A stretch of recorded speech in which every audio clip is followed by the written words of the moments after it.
Kalau kamu makan telur, yang bisa mengolah lemak, itu empedu sama hepar. Kutanya balik, kalau kamu ngerokok, bagian organ tubuh mana yang bisa mengolah asap rokok? Atau POTS, atau IQOS, atau vape? Gak ada. Gak ada, coy.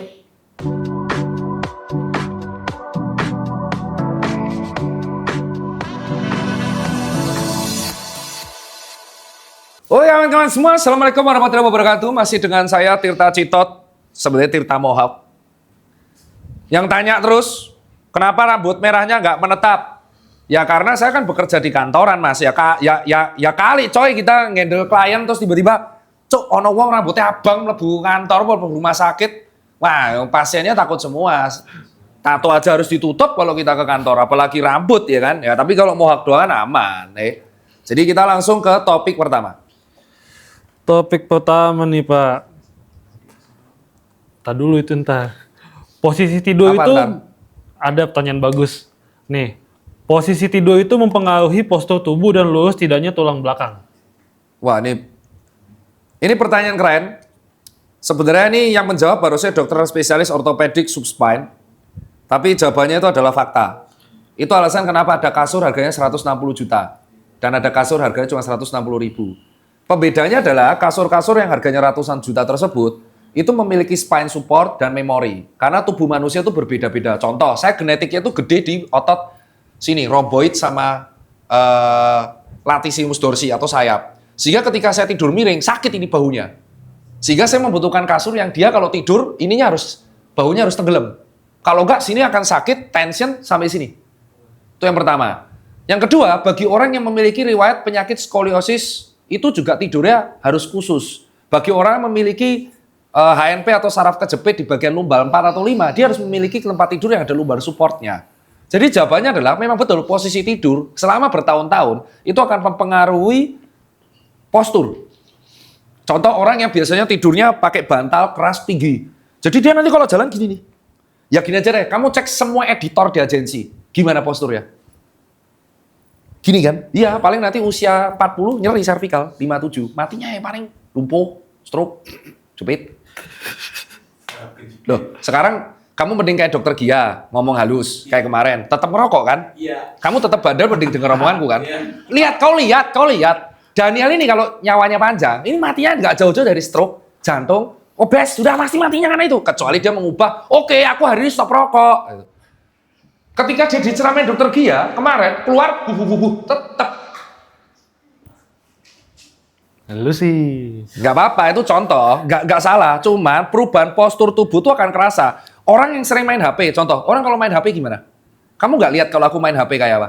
Main HP itu pasti tak berusaha kayak gini, karena biar postur spine netral. Tapi kalau orang biasa gini kan, terus dia ngeluh, kok aku migrain ya? Orang kamu main HP kayak gini, cok, tension lah. Sternocleidomas ke SCM-nya nih, otot gede di sini. Tension lah. Aku tuh yang masalah kelingking. Kalau aku main HP itu pasti pakai kelingking kayak gini. Jadinya kelingkingku bengkong.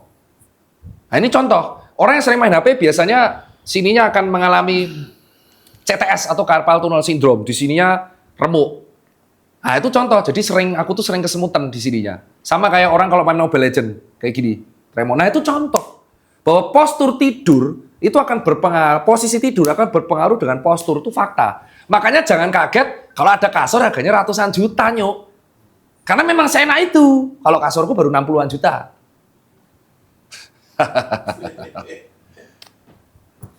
Kan nggak perlu dilapor ke pajak. Masa aset kasur, bajingan. Aman. Kasur tidak perlu dibayar pajak, tidak perlu lapor pajak. Hidup Vortex! Next. Rutin berolahraga, utamanya olahraga lari, tapi masih intens merokok, apakah berefek ke VO2 max? Wah anjing nih pertanyaan keren. Jadi rutin berlari tapi rutin rokok apakah berpengaruh ke VO2 max? Jawabannya fakta. Ini akan menjawab, apakah orang yang berlari tapi ngerokok kok bisa tetap kencang? Karena gift, karena talent, karena bakat. Mungkin dia dari dulu ada riwayat sepak bola yang banyak.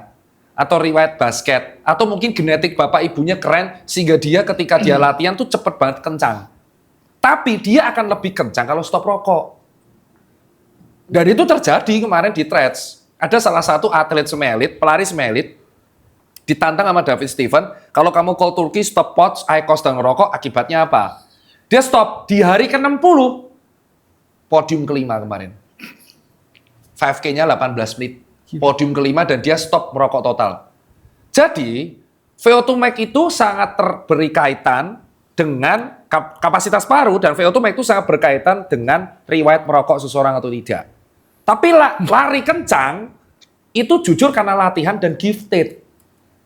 Jadi kalau mau larimu tambah kencang, selain latihan, bakat, kamu juga harus menghindari faktor resiko. Contoh, saya nggak ngerokok, tapi saya latihan di tempat berpolusi. Sama aja jeblok. Saya tidak ngerokok, tapi saya latihannya di dataran rendah. Orang yang latihan di Pangalengan, tahu TC training camp di Pangalengan, itu kan 1.400 sampai 1.800 mdpl. Itu tentu kualitasnya akan berbeda. Kenapa? Karena kalau kita latihan fisik di tempat dataran tinggi, itu kadar hemoglobinnya akan bisa lebih tinggi. Adaptasi, manusia itu bisa beradaptasi. Makanya teman-teman, kalau kamu ngerokok aja dan larinya bisa kencang, bayangkan kalau kamu nggak ngerokok.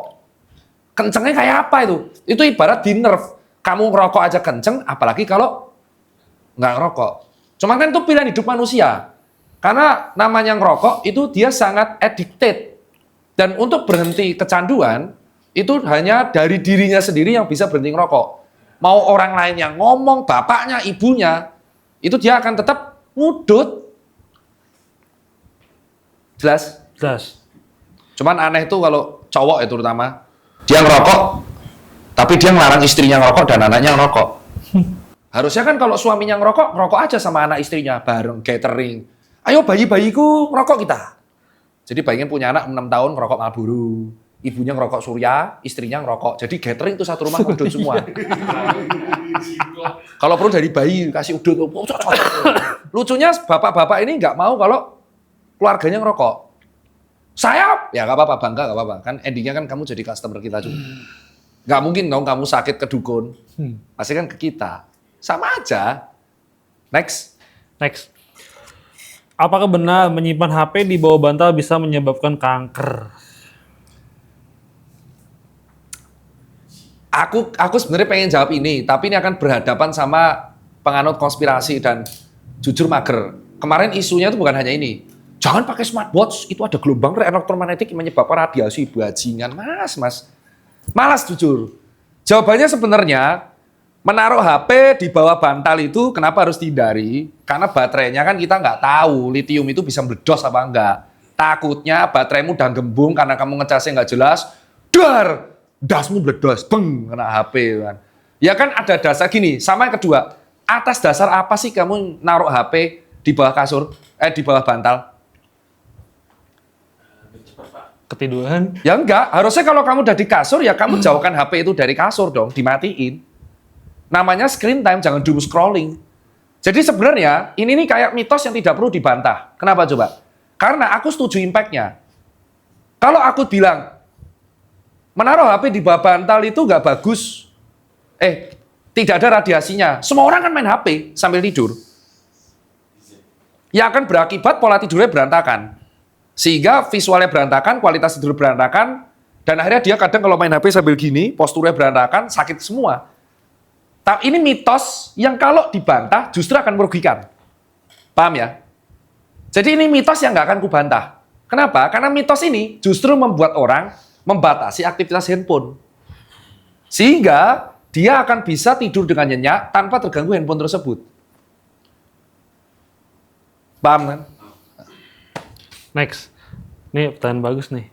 Bagus senyum-senyum mesum kan kau? Pasti tentang kontol. Pasti tentang kontol nih. Nih. Ini pertanyaan dari YouTube nih, Mbak. Kenapa? Pasti tentang kontol, bener kan? Dengerin dulu. Kenapa onani dapat menyebabkan ejakulasi dini, sedangkan bersetubuh itu tidak? Padahal hasilnya sama, cuma beda di praktek. Nah, ini pertanyaan keren. Ini kritis tapi. Kenapa onani bisa menyebabkan ejakulasi dini, tapi bersetubuh tidak? Jadi dia asumsinya, kalau sering onani, dia akan sering ejakulasi dini. Resikonya.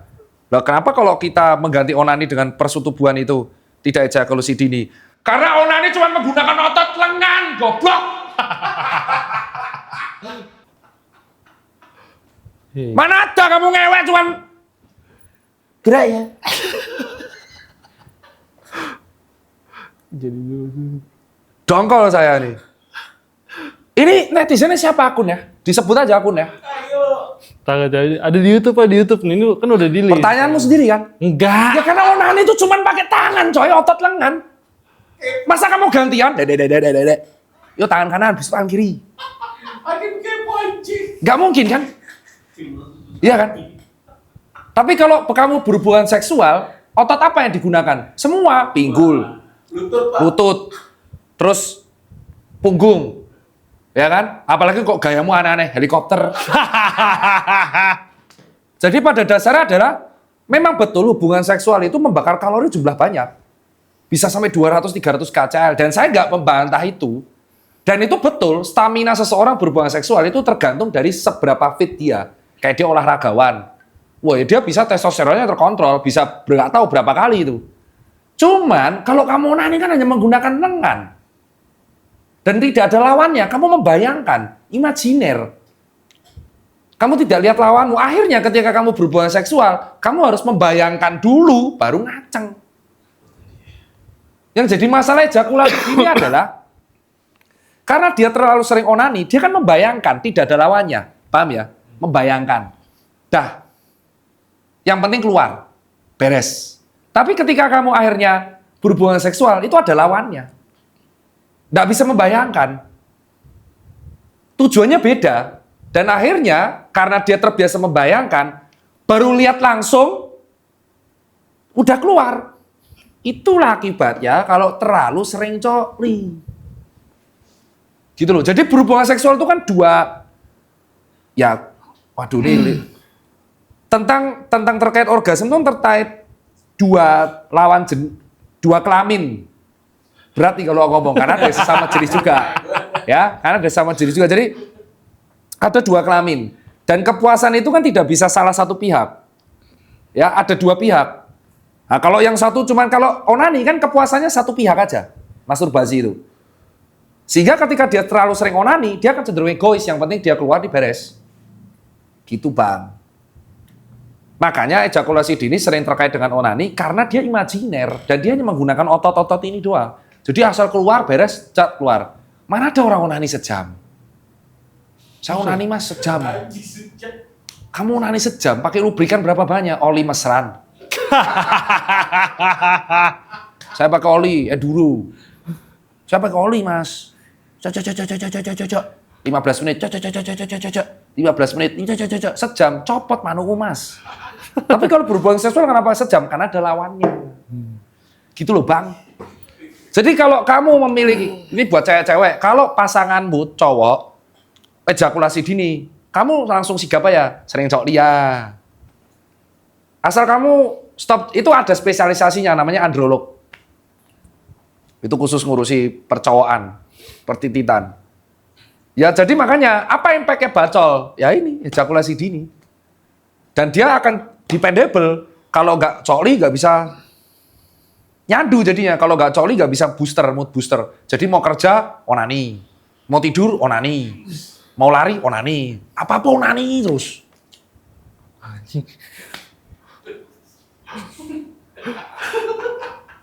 Ya masa ada orang di dunia ini onani kanan kiri gantian.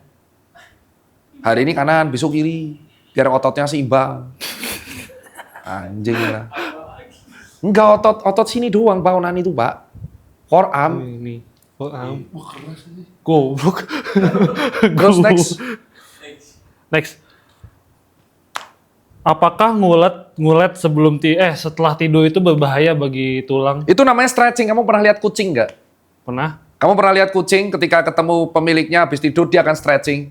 Yang dilakuin kucing sama manusia sama. Kita stretching. Apa yang kita stretching? Apa? Tulang belakang. Tulang belakang kita tuh kan gini. Tahu nggak posisi paling berbahaya bagi tulang belakang adalah bungkuk. Jangan berbahaya deh. Posisi paling beresiko buat tulang belakang adalah ketika tidur. Duduk. Oh duduk. Iya. Duduk kayak gini nih. Kenapa coba? Karena yang nahan separuh beban itu adalah lumbal dan hip. Beda sama kita berdiri. Yang nanggung tuh dua femur kita. Makanya ketika duduk terlalu lama, itu lumbal akan sakit. Ketika kita tidur, kita harus rutin melakukan stretching. Nah, daripada kita ngolet dan rentan kesleo, stretching yang bagus itu dipraktekkan oleh yoga. Cat pose, tahu kan cat pose, ya kan? Ya, intinya apa yang dilakukan sama hewan, kucing, itu kalian tiru aja. Kucing ngapain? Stretching kan? Ya itu, kamu tiru aja apa yang dilakuin kucing gitu loh. Itu yang feeling kita mirip. Jadi ya, kamu stretching, habis bangun tidur, ku terus stretching. Nah itu yang benar. Bangun tidur, ku terus stretching. Tidak lupa, bukan gosok gigi, minum air putih, air mineral, baru gosok gigi. Jangan bangun tidur langsung dicek HP. Notif siapa yang kamu cari? Influencer juga bukan. Kalau Dokter Tirta, ya saya sebulan insight-nya 0,5 M. Nggak mungkin dong saya tiap pagi ngecekin DM. Buat apa? Ya kan? Jadi bangun pagi, yang kamu cek itu stretching. Habis stretching, minum air putih karena dehidrasi. Habis itu sikat gigi, mandi, beraktivitas, nerang ibadah, cukup. Bar kentu ya, mandi besar. Tapi kalau kamu bangun tidur, langsung main HP, remuk lawakmu tuh. Apa yang kamu cek? Medsos. Nah, itu namanya doom scrolling. Next. Semakin banyak protein yang dimakan, maka semakin cepat otot akan tumbuh. Semakin makan protein banyak, semakin cepat otot tumbuh. Popeye ya kau. Jadi jawabannya adalah otot bisa besar itu karena 3 hal. 1, genetik. 2, karena latihan fisik, angkat beban.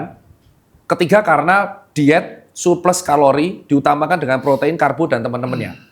Oke? Kalau kamu makan protein tinggi, tapi kamu nggak angkat beban yang proper dan terstruktur, ya ototmu segitu aja. Dan kelebihan protein ini akan dibuang melalui ginjal, urin, dan akan disimpan kelebihannya jadi lemak. Jadinya kamu bulkingnya jadi obes, dan saat bersamaan kamu akan hiperurisemia. Jadi bulking itu tidak sekedar kamu makan banyak, tapi harus makan banyak dan olahraga banyak, angkat beban gitu loh. Yang bisa membuat kita menjadi bulk itu angkat beban. Kalau kardio itu yang dilatih otot jantung. Sementara kalau angkat beban yang dilatih semua otot yang menempel pada tulang. Jelas? Next, pertanyaan terakhir. Mau makan saya? Oke. Kebanyakan mengkonsumsi kuning telur bisa merusak kinerja jantung. Aduh, nih seberapa banyak kuning telur yang dibutuhkan untuk merusak jantung? 1 tak? Ya itu, nggak ada yang tahu. Yes. Nobody knows. Jadi kalau kamu mengatakan ada mitos, banyak makan kuning telur menyebabkan bisulan, banyak makan rendang menyebabkan kolesterol naik, banyak makan sate kambing, hipertensi. Kutanya balik, seberapa banyak yang dibutuhkan untuk menimbulkan gejala itu? Nobody knows. Tergantung kualitas hatinya gimana, hepar, kualitas empedunya gimana dalam memecah lemak, ngemulsi lemak, kualitas ususnya, kualitas lambungnya, kualitas jantungnya, kualitas tubuhnya, latihan fisik, tidur. Baru akan kelihatan. Contoh, kenapa seorang Andika bisa obes? Padahal makannya sama kayak Dokter Tirta. Karena mungkin habitnya di zaman dulu dia mageran. Sehingga dia metabolismenya jadi super lambat. Makan dikit, jadi dijadiin cadangan. Otomatis Andika punya PR, ya dia harus mengurangi intake karbo dan meningkatkan aktivitas fisik lebih berat. Sehingga dia baru nanti bisa turun BB. Sama kayak aku, kenapa kok aku susah banget bulk? Karena mungkin aku dulu hyperaktif, sehingga semua ada gula masuk, aku jadi energi. Jadi pada dasarnya, pola gizi manusia itu tidak bisa disamaratakan. Kuning telur bisa menyebabkan faktor resiko betul, peningkatan total kolesterol. Tapi seberapa banyak telur yang dibutuhkan untuk meningkatkan kadar kolesterol? Itu yang kita nggak tahu. Lebih mudah mana? Makan 1 truk, makan 12 telur, atau kita ngerokok 12 batang untuk menimbulkan gejala? 12 batang apa? Jawabannya, kalau kamu makan telur, yang bisa mengolah lemak, itu empedu sama hepar. Kutanya balik, kalau kamu ngerokok, bagian organ tubuh mana yang bisa mengolah asap rokok?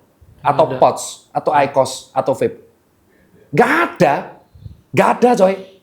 Jadi ini jawaban terakhir, buat penyelaras yang telur ini, it depends berapa banyak. Dan ini jawaban buat kalian yang membandingkan kenapa rokok terus yang dibahas, vape, IQOS, POTS, konspirasi, bla bla bla bla bla bla. Kenapa nggak ya dibahas gula atau telur? Kutanya, organ tubuh mana yang bisa mengolah asap rokok? Apa? Kan asap, berarti polusi bermasalah, POTS bermasalah, IQOS organ tubuh apa? Ada silia tapi menyaring. Tapi kalau kamu makan lemak, apa yang mengolah? Ada empedu. Makanya kalau orangnya makan lemak terlalu banyak, jadinya batu empedu atau kolelitiasis. Sesimpel itu kan jawabannya. Jadi jangan kamu takut, kamu jangan banyak makan daging loh. Nanti jadi hipertensi. Ya seberapa banyak daging yang bisa menyebabkan hipertensi? Nah terus kenapa kok gula bisa jadi diabetes mellitus? Karena memang betul gula itu sumbernya banyak banget.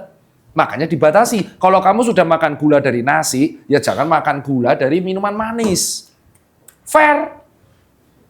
Tapi kan manusia tidak pernah ada habisnya. Dia pengen makan nasi, dia pengen makan kentang, dia pengen makan jagung, pengen makan gorengan, pengen makan kopi susu gula aren, pengen minuman manis. Contoh paling simpel, di Yogyakarta kemarin, minuman paling laris apa?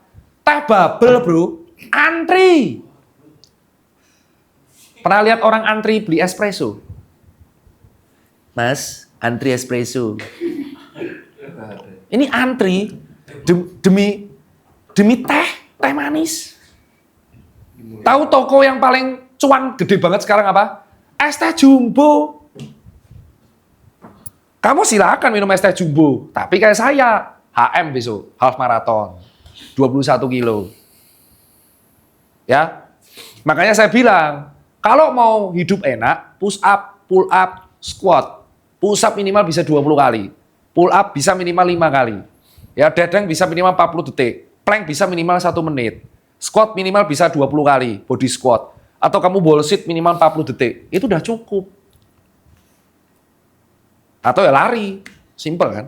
Itu aja kalau dari saya. Moga-moga teman-teman, ya saya yakin ini pasti akan ramai dengan saya mendengarkan edukasi ini sambil ngudut. Oke. Ada yang komen gitu, ada. Ya kamu kan? Akun lu yang lain Kamu kan ngedit sambil ngudut. Iya. Ya kan? Kamu kan ngedit gitu kan. Ya itu kalau dari saya, semoga topiknya berguna buat Anda dan sampai jumpa.